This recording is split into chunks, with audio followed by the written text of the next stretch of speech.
Now let's challenge the obvious assumption. If I earned more, this feeling would disappear. Maybe, maybe not. Imagine someone earning $6,800 per month. Expenses total $5,900. On paper, there's $900 of margin. That's not paycheck to paycheck. That's technically comfortable. But if that $900 is already mentally allocated, future car repair, upcoming travel, possible emergency, just-in-case spending, the brain still experiences compression because psychological margin is different from mathematical margin. If your nervous system expects the cycle, if it's conditioned to live between deposits, income increase simply scales the numbers. It doesn't automatically change perception. That's why people earning $3,500 and people earning $9,000 can both say the month disappears. The feeling isn't proportional to income, it's proportional to how much cognitive bandwidth is consumed by monitoring. If your mind checks the calendar more than it checks your goals, you're living by cycle, not by direction. And living by cycle shrinks time because cycles repeat. Direction expands. Which brings us to the deeper issue. The month doesn't feel short because money is tight. It feels short because your life is organized around survival intervals. When you live between paychecks psychologically, your life becomes segmented. You don't experience time as continuous, you experience it as checkpoints. Before rent, after rent. Before credit card due date, after credit card due date. And checkpoints fragment attention. Instead of thinking in narratives, where is my life going, you think in intervals, can I clear this? That mental structure trains the brain to operate in short bursts, and short bursts compress perception. Imagine running a marathon but only thinking about the next water station. You finish, but you'll barely remember the route. That's what cyclical financial stress does. It reduces long-term presence. You stop noticing weeks, you notice due dates. You stop noticing seasons, you notice billing cycles. That's why the month feels like it evaporates, not because you're busy, but because your brain never settles into open time. And here's the quiet cliffhanger. If you removed the cycle, if you created space where your nervous system didn't wait for deposit day, would the month feel longer? Would time feel fuller? Would your life feel different even before your income changed? Because maybe the real problem isn't the paycheck. Maybe it's the architecture of anticipation, and architecture can be rebuilt. Now, imagine something different. Not a raise, not a bonus, not a financial miracle. Just this. Your expenses are structured in a way that your paycheck arrives and nothing urgent depends on it. No emotional spike, no reset relief, no countdown, just continuity. The first thing that changes isn't your lifestyle, it's your perception of time. The month stops feeling like a race toward deposit day, days feel wider. You stop mentally calculating how far you are from the next transfer. You stop scanning your account before every small decision. And something subtle happens. You stop thinking in checkpoints. You start thinking in direction. Instead of, can I clear this month, it becomes, where am I building toward? That shift is almost invisible at first, but it changes everything because urgency collapses time, stability stretches it. When your nervous system no longer anticipates relief as an event, it stops compressing experience. You begin noticing mornings again. Weekends feel distinct. A Wednesday doesn't blur into a Thursday. And here's the part no one talks about. When the month stops being something to survive, it becomes something to inhabit. That's not about wealth, that's about architecture, and architecture is adjustable.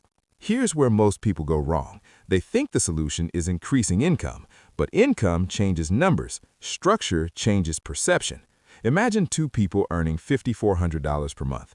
Person A spends $5,200 and relies on each deposit to reset tension. Person B spends $4,200 and builds systems where nothing critical depends on the exact day money arrives. Same income, completely different experience of time. Person A feels the month shrinking. Person B feels continuity. The difference isn't discipline, isn't intelligence, it's margin. Margin reduces anticipation, and anticipation is what compresses time. When your brain doesn't need to track intervals constantly, cognitive load drops, micro-anxiety drops. You don't just feel richer, you feel slower. And slower doesn't mean lazy, it means spacious. This is why people who create structural margin often say something strange. I didn't realize how tense I was until it stopped. Not because they became wealthy, but because the cycle ended. And when the cycle ends, time expands. Which brings us to the final truth. The month isn't shorter, your nervous system is. Here's the truth hiding underneath everything we've talked about. You don't want a longer month, you want fewer countdowns inside it. The month feels short because your brain divides it into survival checkpoints: deposit, rent, credit card, utilities, repeat. That architecture forces your nervous system into constant anticipation, and anticipation compresses perception. You don't experience the month, you manage it. The solution isn't grinding harder, isn't obsessively tracking every dollar, isn't chasing the next raise just to feel a bigger reset. It's redesigning the structure so nothing emotionally critical depends on a single date. When you remove dependency from the calendar, time stops feeling like an opponent. You stop racing the month, you start living inside it. That's the shift. Not wealth as status, but wealth as temporal freedom. This channel isn't about hustle fantasies. It's about understanding the invisible architecture shaping how your life feels, even when your numbers look fine. If this made you see your month differently, subscribe, because in the next video, we're going to break down the exact structural shifts that stop your nervous system from living paycheck to paycheck, even if you're not technically broke. Once you stop living by countdown, you stop living compressed. And when time expands, so does everything else. Have you noticed something strange? The month feels shorter than it used to. Not the year, not your life, the month. Day 1 feels calm. You get paid, you breathe. Day 7 feels organized. Everything is covered. Day 14 feels neutral. Day 19 feels tight. Day 23 feels uncomfortable. Day 27 feels urgent. Day 30 feels like survival. And then it resets. But here's the confusing part. Nothing catastrophic happened. No emergency, no dramatic loss. The calendar still had the same number of days. So why does it feel like the month disappeared? Because you're not experiencing time, you're experiencing financial compression. When your income arrives, your nervous system relaxes. When fixed expenses leave, tension rises slightly. When the remaining balance shrinks, your brain shifts into monitoring mode. You stop living in days, you start living in checkpoints. Rent cleared, utilities paid, card balance pending, last week stretch, next paycheck countdown. Your brain chunks the month into survival markers, and when attention narrows to monitoring resources, time speeds up. This isn't motivational language, it's neurological reality. Under financial stress, the brain prioritizes threat tracking over temporal awareness. The more you scan for, "Can I make it to the end?" the less your mind encodes ordinary days, and what isn't encoded feels shorter. So the month doesn't actually shrink, your perception does. And once that shift happens consistently, something more dangerous begins. You stop living in time and start living in cycles. And cycles create fatigue that has nothing to do with hours. Let's make this practical. Imagine someone earning $4,200 per month. On day 1, the account shows $4,200. It feels full, it feels stable. Within 72 hours, $1,650 rent, $540 car plus insurance, $380 utilities plus phone, $620 groceries plus gas, $410 subscriptions, installments, random fixed charges. Now the available balance is around $600 to $700. Nothing irresponsible happened, no luxury spending, just structure. But here's what shifts psychologically. On day 1, the brain sees total income. On day 5, it sees remaining margin. That's a completely different emotional signal. From that point forward, the brain switches into countdown mode. Not "how do I live this month," but "how long until the next deposit?" Every purchase becomes temporal math. If I spend $80 now, what does week 4 look like? If something unexpected hits, do I have room? And suddenly, the month stops being 30 days. It becomes 3 phases. Phase 1, safe. Phase 2, careful. Phase 3, stretch. By the time you reach phase 3, time feels compressed because your attention is hyper-focused. And attention distortion alters time perception.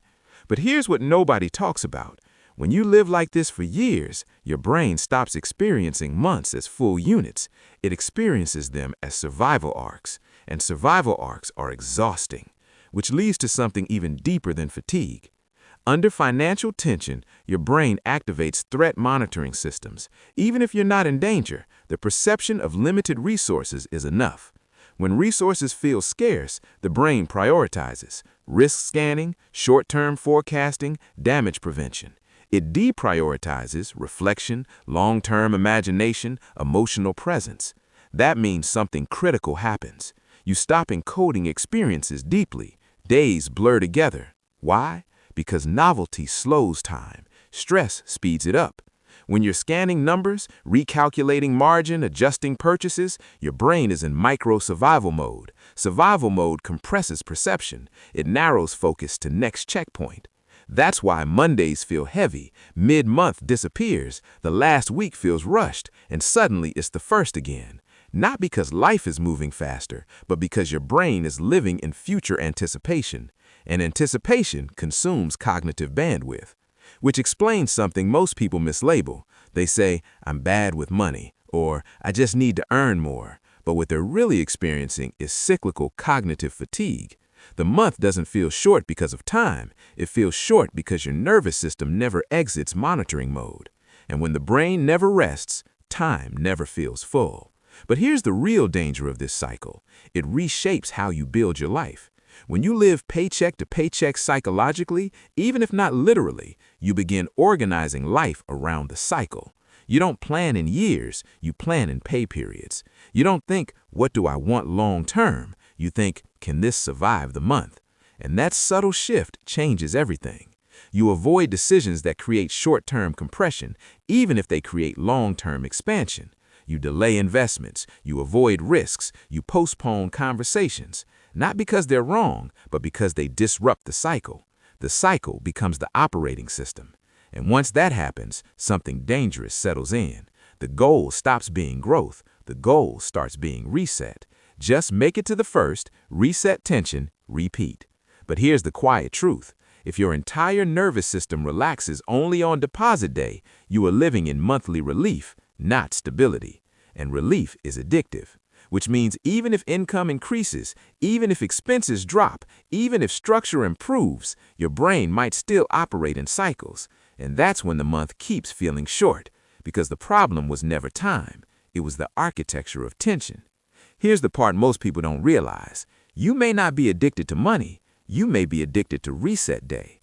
That moment when the paycheck lands, the balance jumps, the tension drops. For a few hours, sometimes a full day, everything feels possible again. You breathe differently, you think differently, you feel temporarily safe. And that relief becomes the emotional highlight of the month. Not growth, not stability, relief. That's powerful because relief creates a dopamine release. And dopamine doesn't just reward outcomes, it rewards anticipation. So the brain starts chasing the cycle, tension, to countdown, to deposit, to relief, and repeat.